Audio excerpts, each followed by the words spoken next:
Stock market की बात की जाए तो 5000 से भी ज़्यादा कंपनियां यहाँ पे लिस्टेड है।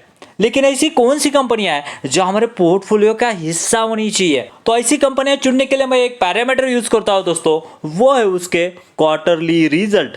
क्योंकि इससे हमें पता चलता है कि कंपनी का परफॉर्मेंस किस डायरेक्शन में जा रहा है। क्योंकि कंपनी का अगर प्रॉफिट बढ़ रहा है तो ऑब्वियसली लॉन्ग रन में कंपनी का प्राइस जो है उस प्रॉफिट को ही फॉलो करेगा और उसी तरह के रिटर्न्स यहाँ पे हमें बना के देगा। नमस्ते दोस्तों, मैं संदीप पोटी स्वागत करता हूं आपका मल्टीबैगर कम्युनिटी में। आज की वीडियो में देखेंगे Q1 के कुछ ऐसे रिजल्ट जिन्होंने बहुत ही बढ़िया रिजल्ट पेश किए और उसमें से एक स्टॉक जो है मुझे लग रहा है यहाँ पे बहुत बुरा है और उसमें से एक स्टॉक जो है वो बहुत ही बढ़िया बाउंस बैक करते हुए दिख रहा है। आगे बढ़ने से पहले जैसे कि हम हमेशा कहते हैं, लर्निंग है तो ही अर्निंग है। चलिए कुछ नया सीखते हैं। दोस्तों ये हमारा पहला स्टॉक जिसका नाम है शीश इंडस्ट्रीज लिमिटेड। यहाँ पे उसके रिजल्ट की बात की जाए तो लास्ट ईयर रेवेन्यू था 16.6 करोड़, जो कि बढ़ के हो चुका है 25.2 करोड़। यानी यहाँ पे सेल्स में देखेंगे तो 52% की यहाँ पे अपसाइड है, लेकिन उससे भी ज्यादा अपसाइड यहाँ पे नेट प्रॉफिट में देखेगी। वो देखिए 1.28 करोड़, जो कि लास्ट ईयर प्रॉफिट था, बढ़ के हो चुका है 2.97 करोड़। यानी यहाँ पे प्रॉफिट में देखेंगे नेट प्रॉफिट में 132% की जंप है। यहाँ पे देखेंगे दोस्तों, यहाँ पे सेल्स तो 52% बढ़ा है, लेकिन नेट प्रॉफिट जो है 132% बढ़ा है। उसके पीछे के रीजन क्या है दोस्तों?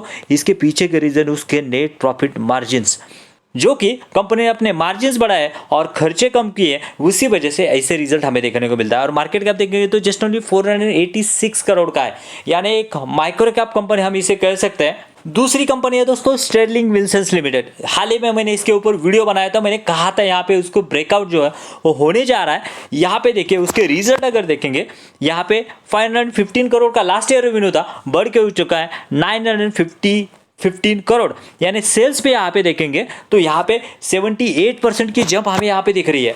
लेकिन नेट प्रॉफिट की बात की जाए तो लास्ट ईयर कंपनी जो लॉस में थी 95 करोड़ कंपनी ने लॉस दर्ज किया था, इस बार कंपनी प्रॉफिट में आई है दोस्तों 4.83 करोड़।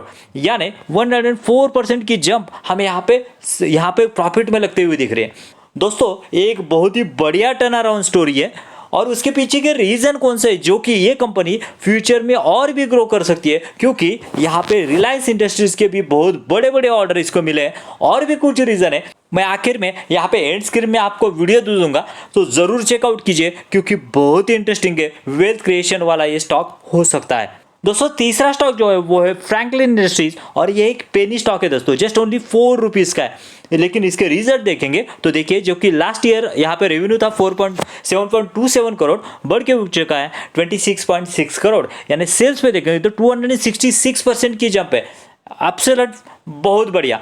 उसके बाद में प्रॉफिट की बात की जाए, नेट प्रॉफिट जो कि 60 लाख था, बढ़ के हो चुका है 5.65 करोड़। यानी प्रॉफिट में देखेंगे तो 842% की जंप, बहुत ही बढ़िया। यहाँ पे देखेंगे quarter on quarter and year and bases पे बहुत ही बढ़िया जंप लगती हुई दिख रही है। लेकिन दोस्तों हम यहाँ पे फंस सकते हैं, क्योंकि अगर हम यहाँ पे आते हैं तो यहाँ पे देखिए इन्वेस्टर पैटर्न में यहाँ पे प्रमोटर ही गायब है, प्रमोटर है ही नहीं है। पूरा जो हिस्सा जो है वो पब्लिक के गले में डाला गया है। यानी कोई भी प्रमोटर नहीं है, एफआईआई नहीं है और डीआईएस जस्ट ओनली नॉमिनल है 0.02%, मतलब कोई भी नहीं है। दोस्तों ये स्पेशली ये ऐसे स्टॉक में क्या होता है, इसका कैश फ्लो देखिए। मैं हमेशा कहता हूँ कि अगर कोई भी कंपनी का कैश फ्लो, प्रमोटर गायब है और कैश फ्लो अगर निगेटिव है तो उससे बच के रहिए। उसके साथ साथ अगर यहाँ पे प्रॉफिट देखेंगे तो ये जो है मैनिपुलेट किया जा रहा है इसको। इसका स्टॉक प्राइस देखिए, उसी वजह से इसका अगर स्टॉक प्राइस देखेंगे यहाँ पे देखिए इसको मैनिपुलेट किया जा रहा है, क्योंकि यहाँ पे उसी तरह से उसका स्टॉक प्राइस जो है वो बढ़ते हुए दिख रहा है। सो दोस्तों ऐसे स्टॉक से दूर ही रहिए, क्योंकि ये स्टॉक हमें बहुत बड़ा नुकसान कर सकता है। इसलिए मैं कहता हूँ कि ये जो पेनी स्टॉक होते हैं वो रद्दी स्टॉक होते हैं, रद्दी।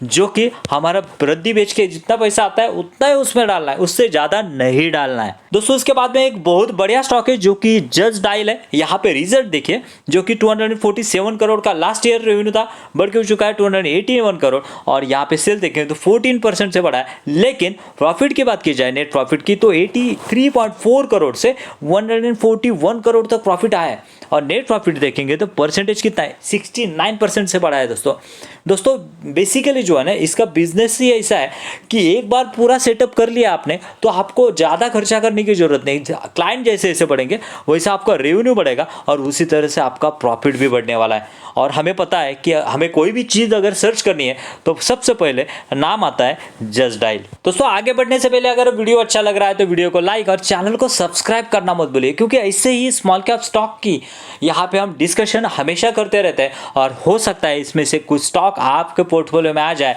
और आप यहाँ पे वेल्थ क्रिएशन कर सके। सो दोस्तों अगला स्टॉक जो है वो बहुत ही बढ़िया है जिसका नाम है लोटस चॉकलेट्स, और यहाँ पे देखें तो इसका मार्केट कैप जो है जस्ट ओनली 945 करोड़ का है, यानी एक माइक्रो कैप स्टॉक है दोस्तों। हाल ही में जैसे स्टेरलिंग विल्सन में हुआ था ई स्टॉक में भी यहाँ पे टर्न अराउंड हुआ है। यहाँ पे देखेंगे सेल जो है 25 करोड़ से बढ़ के हो चुका है 124 करोड़, यानी सेल्स में 400% की जंप हमें यहाँ पे लगती हुई दिख रही है। नेट प्रॉफिट की बात की जाए तो नेट प्रॉफिट जो कि माइनस था 18 लाख बढ़ के हो चुका है 10.1 करोड़, यानी यहाँ पे नेट प्रॉफिट में जंप देखेंगे तो अराउंड 5706% की जंप हमें यहाँ पे दिख रही है। और यहाँ पे ईयर ऑन ईयर बेसिस पे देखेंगे और क्वार्टर ऑन क्वार्टर बेसिस पे देखेंगे तो दोनों तरफ यहाँ पे बहुत बढ़िया जंप हमें लगते हुए दिख रही है। ओके, तो ये भी कंपनी फ्रैंकलिन जैसी है क्या? तो उसके लिए हमें उसके यहाँ पे रिजल्ट पे जाना पड़ेगा, और उसके यहाँ पे आते हैं तो इन्वेस्टर पैटर्न में देखिए दोस्तों, इन्वेस्टर पैटर्न में देखेंगे तो यहाँ पे देखिए प्रोमोटर 72 में है और पिछले कुछ सालों से इन्होंने अपना स्टेक बेचा नहीं है, that is the good sign. FIS की होल्डिंग कुछ भी नहीं थी, हाँ नॉमिनली सही, लेकिन एफआईएस इसमें एंटर हुआ है और उनके रडार पे ये स्टॉक आया है।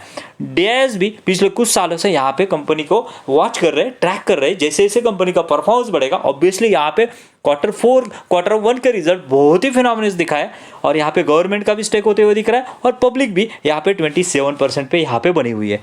प्रॉफिट एंड लॉस में आते हैं दोस्तों, तो यहाँ पे देखिए कंपनी का सेल्स किस तरह से बढ़ा है। पहले देखिए यहाँ पे सेल्स जो है वो 50-60 के रेंज में था, इस बार 244 करोड़ का है।